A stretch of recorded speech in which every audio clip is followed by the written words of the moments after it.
Hello, everybody. Welcome. We're joined by Suhel, Seth, and we're going to be discussing what's going on in UP right now. Just to update you, uh, as you know, a few days ago, Umesh Pal, a witness in a murder, was brazenly killed on the streets of Prayagraj. There were some what looked like bombs lobbed. There was four shooters who came out in broad daylight, all caught on CCTV camera. There was a woman who was recording it live. Just really sinister, the whole thing.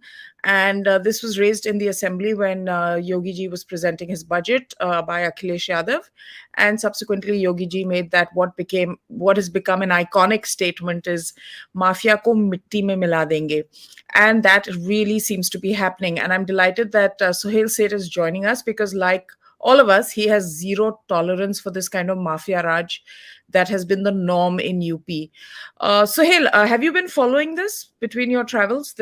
Absolutely. AB, the people that I've been talking to across verticals, which means people from industry, people from the arts and culture, people from Hmm, the entertainment business, people from the restauranting business, everyone hmm, tells me three things have happened. Number one, there is zero corruption. He has managed to snuff out administrative corruption. Now, individuals making money here or there, it's going to happen. It's not going to be, he can't bring about massive radical change of human character overnight. The hmm, other thing is, which is very, very interesting, is he has snuffed out this whole brazenness of politicians who were either in bed or were the criminals themselves. The whole Mirzapur story and that Mirzapur, the gangland, the gang wars, all those things have disappeared. The hmm, third is people are now able to work in peace. They're able to live in peace. They're able to go home. They're able to go out.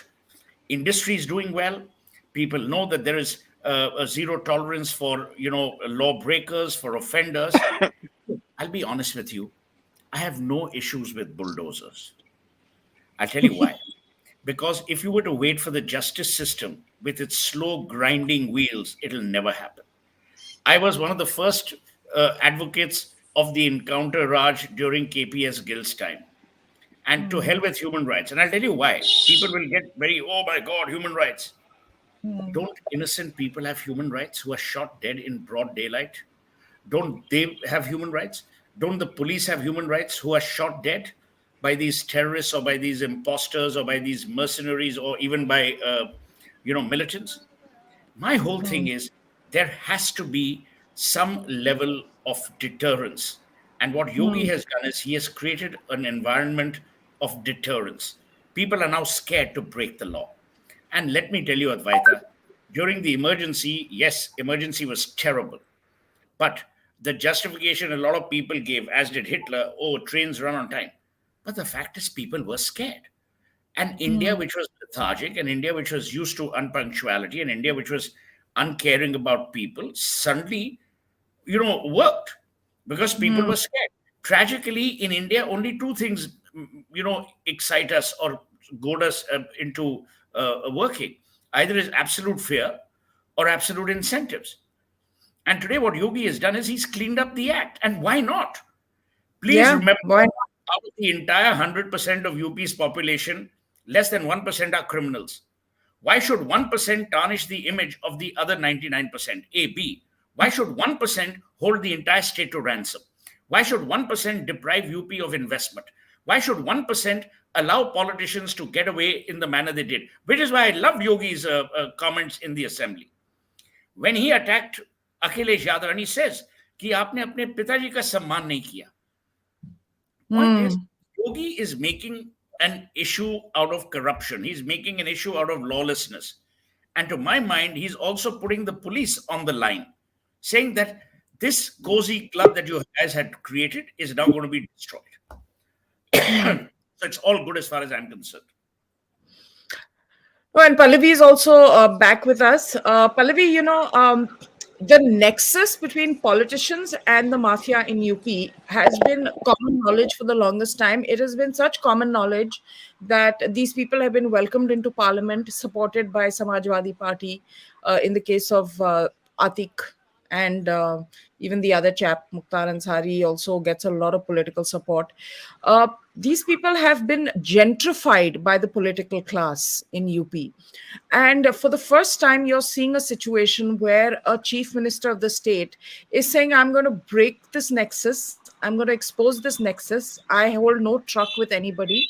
And I'm not sort of I don't owe anyone anything, basically.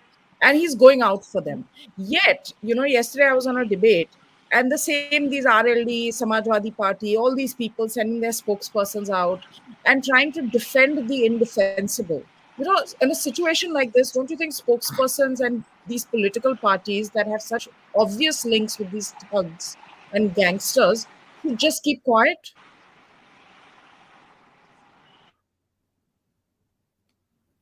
So there are two things over here, really, Advaita. One, of course, is they are spokespersons, okay? So they're going to be defending the party line. It suits them.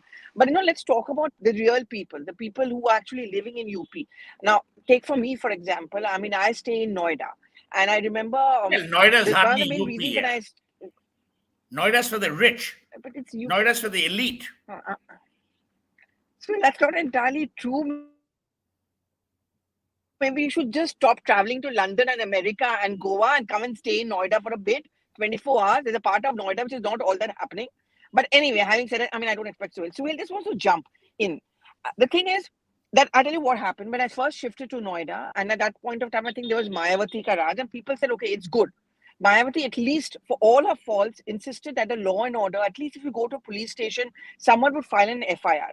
I saw the stark contrast during Akhilesh's time, whatever they may say. People would not file an FIR, and if that Yadav Raj was there, so there was a Yeah. kind of a darka mahal, a restlessness there. Now I say in the same note, and I'm not saying that everything is hunky dory, that you just have to walk into a police station and they file an FIR, but there is a fear factor. The moment they know that you can drop the Yogi name and so on and so forth, they are scared. So I think, and here I'm talking about as a resident of Noida slash UP, even though Suhail think it's not much of a UP. But I'm not talking here like a journalist or someone who's participating in this talk, but even as a resident of Noida, and I see people around me in my apartment society, and they all say that at least we know that worse comes to worse, ye ek nexus toot raha hai, and we feel that there is a fear factor among the cops. You don't have to be a journalist to go to a police station now and say, okay, if you don't file a complaint, we are going to do this, we are going to do that. Many of my neighbors tell me that, it's actually become much easier for us to go and file an FIR. I know there are a lot of people who are going to still disagree with me on this. As I said, it's not perfect, but I would definitely say I have seen a sea change in the last couple of years. No, absolutely. Human beings are not perfect, and everything is a graph. Don't we Frankly, know? you can't. There is no place in the world, be it the most advanced country or the most backward country, where you will have a situation of zero crime. But yes, the one thing that you can expect as citizens is a tough stance on law and order, and I think Yogi is delivering on that in heaps. And I think that is significant, and that is why he is so popular, because of this action, no matter what people may speak. Like even today, that Atik Ahmed, his aide, whose place where the conspiracy took place and whose home was bulldozed, uh, that place, I must tell the viewers, was a place where a notice had been served. It was an illegal construction. Secondly, it is an area which is a no-go zone. We all know about these no-go zones across the country, areas wherein police cannot go in, nobody else who's an outsider in that sense can go Mm. in. This was one of those areas. From that house, weapons were found, a sword was found. um, so I mean, one has to really hit back hard, because even in Atik Ahmed's case, I said this on the show also yesterday on Republic, was that for his bail hearing, 10 judges recused themselves, and then the 11th one gave him bail. Imagine. So that is, I mean, this is the kind of condition of the law and order in UP. And then these people sit around and say, oh, police state, oh, police reforms. For heaven's sake, your judges are scared of these guys. What is a person They call it supposed to state do? of emergency. Someone has written some Yeah. nonsense about there's a state of emergency. I mean, kya yaar? it's so easy to Crazy. stay far away and complain about the fact. As I said, I mean, I know it's not perfect. There is a collateral damage which happens, but at the end of the day, it's the people who should feel that this whole thing about some gunda, some mafia who think that it's hamare raj. You see this in Hindi movies, right? You see it in movies Yeah. that people are Yeah. scared. And I Yeah. think And that and is you know, changing, and it's got nothing to saying do with religion, for God's sake, because people are also attaching that angle. oh, nonsense. I mean, what, that Dubey chap, what religion was he here? For heaven's sake, what caste was he? Since everybody wants to talk about caste and religion. So let's not get into that. That I think is like a totally irrelevant discussion when it comes to this. There is crime, and if you're a criminal, it doesn't matter what you are, where you're from, etc. Sohail, it has become a byword for UP. And coming from the entertainment industry myself, whenever you think of UP and a story that is based in UP, one always thought of it in terms of the badlands of UP, the wild, wild west of UP, the gangsters of UP. And to a certain extent, it was glamorized. You had Bombay gangsters in the 80s and 90s, and now in the noughts, you had the UP badlands. That may have been shown on fictional screen, but it was very much a real part of life. And what used to happen, what these Mukhtar Ansari and this Atiq Ahmed's guys used to do, if they spotted a property that they wanted to own, uh, they would just first offer to buy it. So if it's for 80 lakhs, they would say, we'll buy it for 15, 20 lakhs. When the seller used to refuse, then they would get their thugs to come and park below the house. So basically, motorcycles, all of that. I'm telling you the MO over there. And then start teasing the women of the family, abusing, teasing the girls, all of that, making life very difficult and compelling them to sell. And there was nowhere these people could have gone and said that, look, we're being basically pushed out of our house. So this was the way that they operated, not for a year, not for 2 years, but for decades. Their first crime was in 1978, and only now have they gone to jail. What's your question? They had political No, patronage, na? my question is this exactly, that the political patronage, the nexus, the status quo attitude that UP is the badland, so Let be me tell it. you, let me tell you, India has changed. India has changed, to my mind, for the better. The politics of entitlement are over at a national level. Just because you have a surname doesn't mean you'll be in power. Second term, Narendra Modi is in power. There's no sense of a surname. It's the entitlement may be restricted to a particular party. Number two, people are aspirational in India, and even more so. What digitization has done is it has created what I would call an economy of opportunity, an egalitarian economy. People ultimately want three things: a life of dignity, a livelihood which is fulfilling, food, shelter for them and their families. They are not looking for anything else.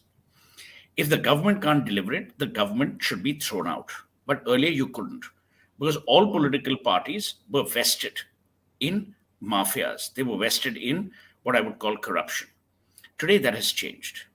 The BJP, to a large part, is showing that, look, there is zero tolerance. Whether the BJP does it or not, I don't give a damn. Yogi is doing it in his state. That, to my mind, is a welcome change. Why is it welcome?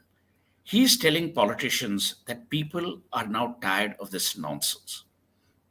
If the government can't snuff it out, no one can. And he's also Hmm. telling people that, look, if you wait for the wheels of justice to turn, they will turn very slowly and without any impact. So it's very simple.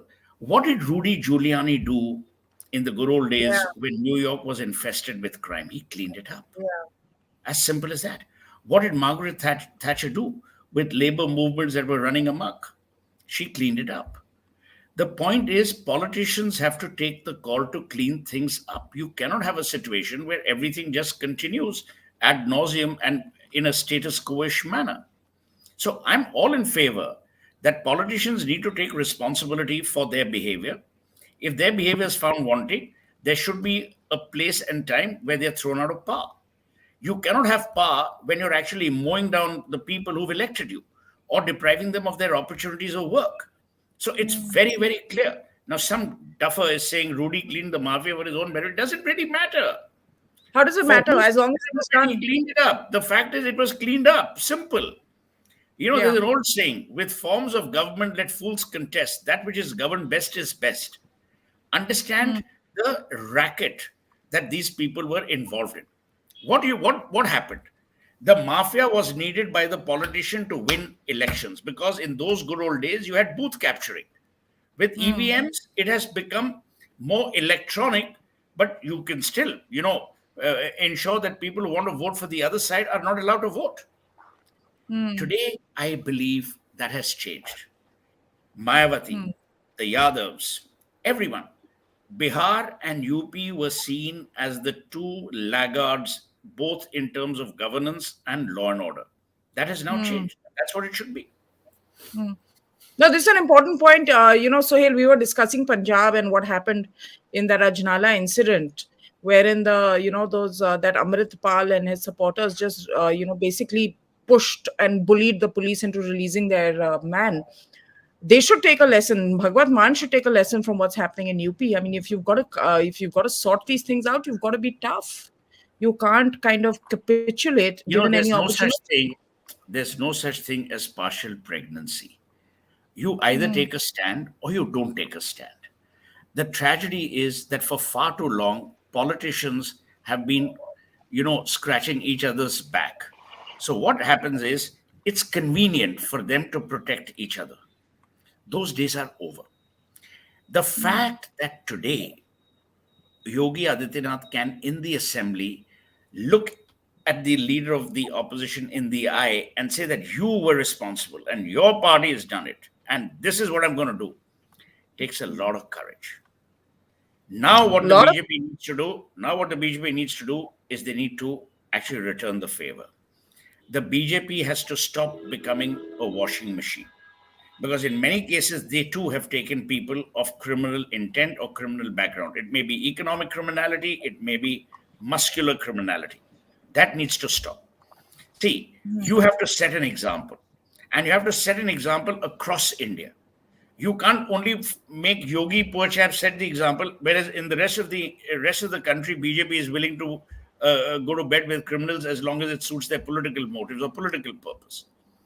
This, to my mind, is an inflection point not for Uttar Pradesh. It's an inflection point for politics in India. It is not a point of introspection for Yogi. It's a point of introspection for every ruler, every person who's in the governance business. You know, if you don't do this now, you will never do it again. These opportunities come but rarely. Today, what is happening in Punjab is the fact that we allowed Punjab to slip into a lackadaisical, nexus driven situation politically, with the result that all the good work done by a Gill or a Ribeiro or a Siddhar Shankare before that went to naught. So, what do you see? Do you really want to sacrifice the economic advantages that India has as a nation? Do you really want people to riot? Do you really want people to burn telecom towers? Gherao people? Do you want children not to go to school? Do you want universities to become, abodes of dissent which borders on the violent? Do you want universities to become radicalized? Do you want religion to fight religion, or do you want religion to fight poverty? These are questions that people need to ask. And if they don't ask these questions, they are in denial. The good thing is, Yogi Adityanath is not in denial. He may do 20 things wrong, but even if he does one thing right, qua corruption, it's a great victory. See, Advaita, it's very important to fight battles with the right value architecture. What did Krishna tell Arjun when Arjun was riding the chariot in the wake of war?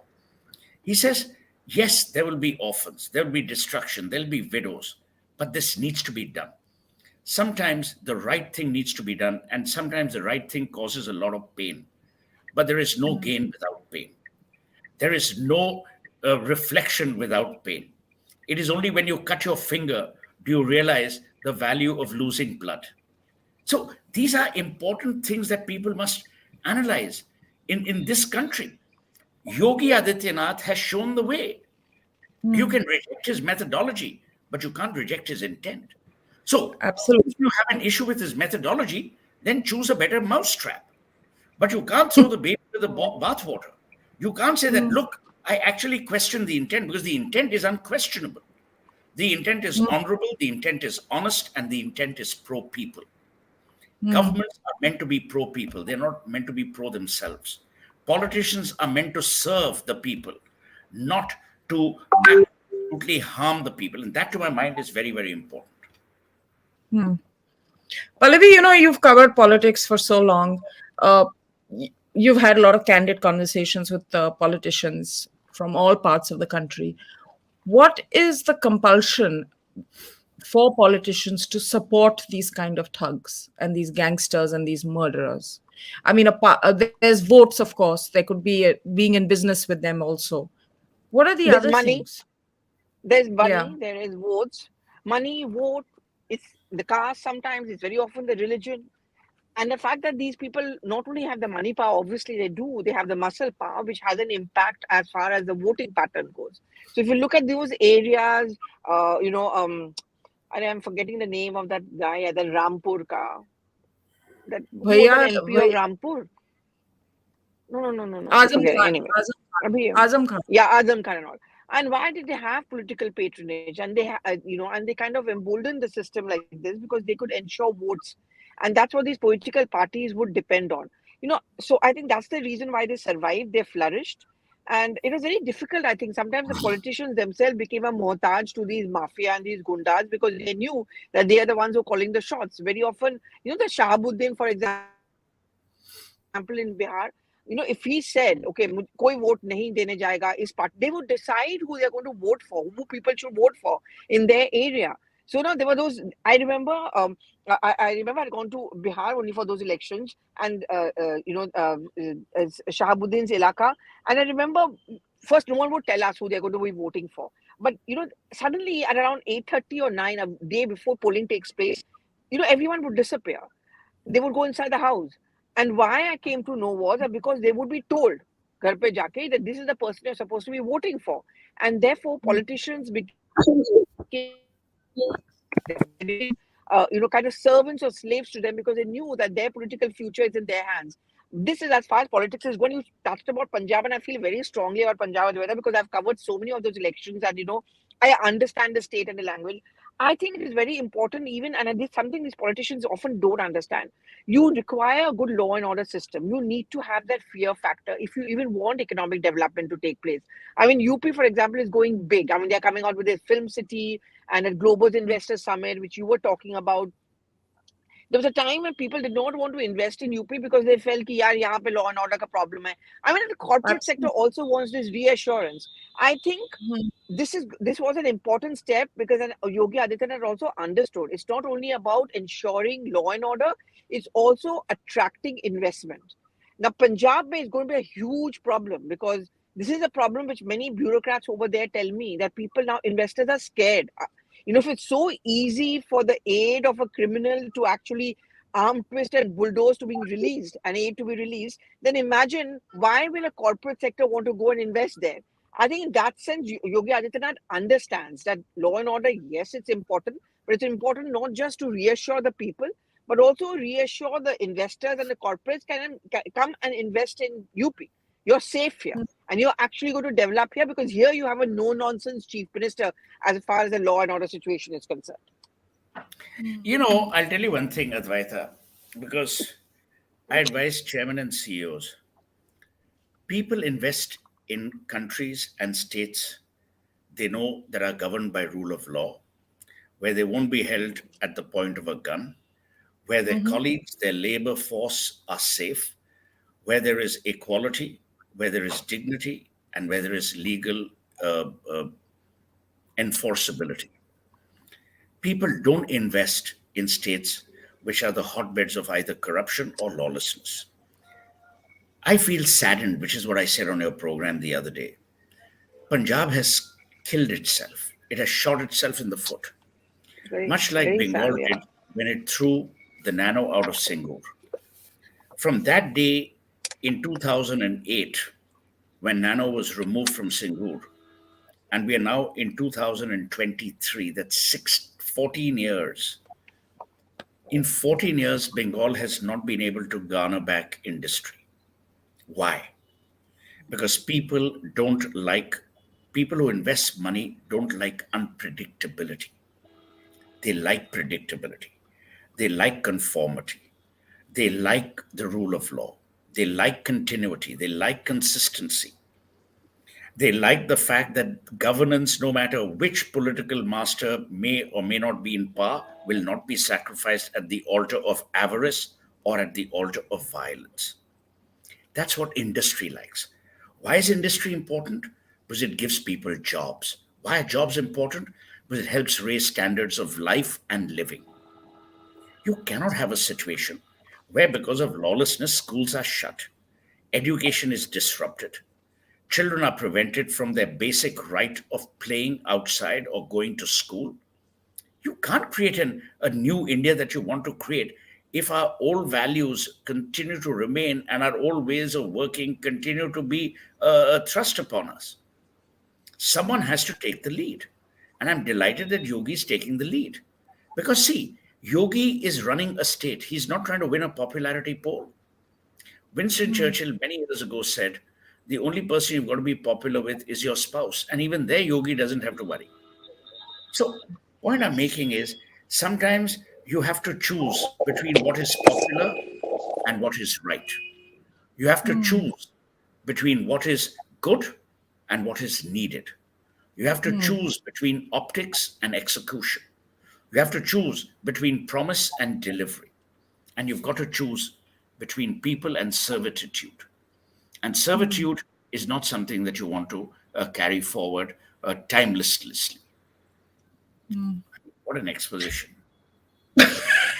It doesn't even wait for anyone else to comment. Pallavi, how long do you think it's Little going to take arrogant. for us? Little? Little arrogant? Please. Oh my God. That is the understatement of the show of the decade. But Pallavi, on a serious note, what are you hearing? I mean, are you hearing that there is a change in UP in terms of law and order and things like that? Is the off camera, not in the reports, but you travel so much, you interact with so many people across the country.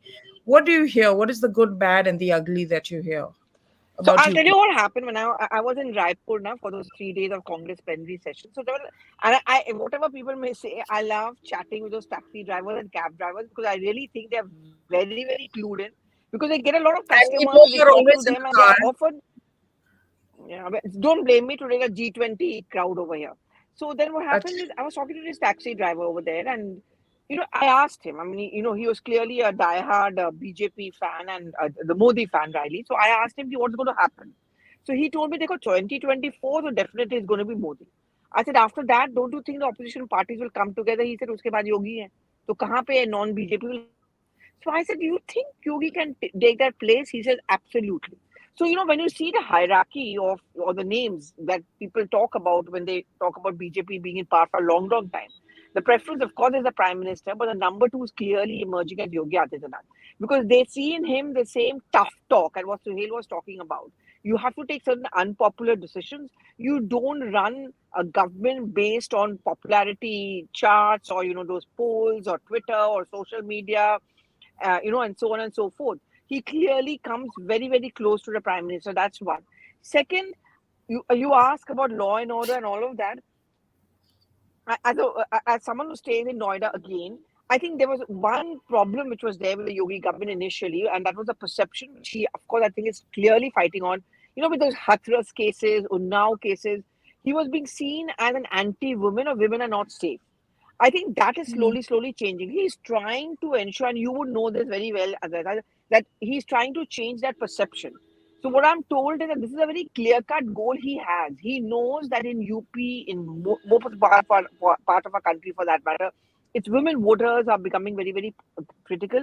For 2024, that's clearly the game plan of this government. But he also understands that for him to survive in UP for a long, long time, these women voters are going to become very important for him. Therefore, when he talks in this stress and law and order, kahin na kahin he's also looking at the women voters because who are the absolutely. ones who are hit the And most why when not? law and order is compromised.